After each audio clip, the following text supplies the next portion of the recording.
السلام عليكم ورحمة الله وبركاته. اسمي إبراهيم جلب خليل. هبدأ بلاي ليست جديدة عن problem solving with JavaScript. واخترت جافا سكريبت عشان الجافا سكريبت يعتبر لغة داخلة في أكتر المجالات، في الويب، في الموبايل، في الماشين ليرنينج، في أغلب المجالات. فهنخش أول حاجة على أول مسألة معانا. آم، open with Visual Studio Code.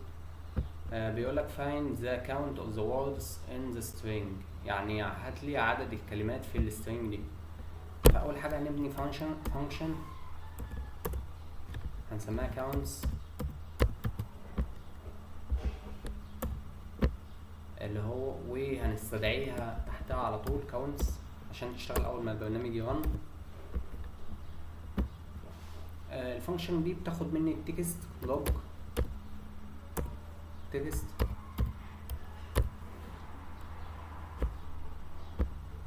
عنوان كده، نشوف الفانكشن شغاله ولا مش شغاله. الفانكشن شغاله طبيعيه جدا.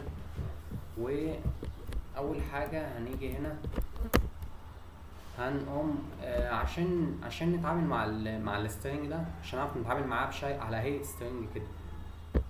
عشان نعد عدد الكلمات اللي فيه مش هنعرف نعدها كده. يعني لو جينا نقول مثلا log text دوت length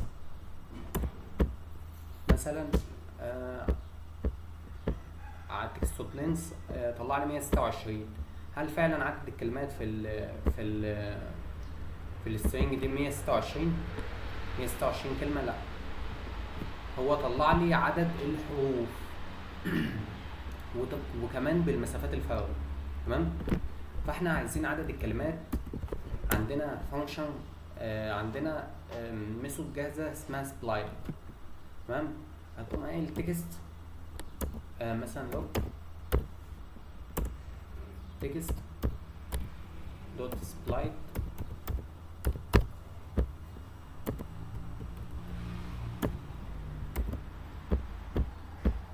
وهنرن الكود. طلع لك الفانكشن ان فعلا حطها في اري اهو، فعلا القوسين بتوع الاري حطانا، بس ما جزأهاش لكلمات. فعشان يجزأ الكلمات حطينا اللي هو البراكتس ده كده، ففعلا جزأها المصفوفة من الكلمات. طب عايزينها حروف، يبقى الضم اللي هو الدبل كوتيشن دي، يبقى اول حاجة الكلمات بعد كده الحروف. طلعت لي المصفوفة من الحروف. عايز بقى اشتغل على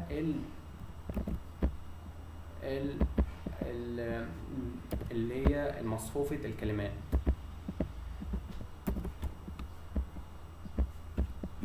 هنعمل متغير let array بتساوي مصفوفة الكلمات. تمام. عايزين نلوب على الاري دي. طب انا عايز اعد عدد الكلمات. طبيعي مش هعدهم واحدة كده، مش على واحدة اعدهم، لا، في عندنا حاجة اسمها for loop تمشي على الاري عنصر. وطبعا احنا حاطين هنا اري، لو مثلا هنسميها array of words، هنخليها مثلا هنا array of words. تمام. عايز اطبع عنصر موجود في الاري دي، يعني عايز اطبعهم منفصلين. يعني مثلا عايز اطبع اول حاجه جافا سكريبت، تاني حاجه تالت حاجه تالت حاجه بروجرام. هقوم اعمل array of words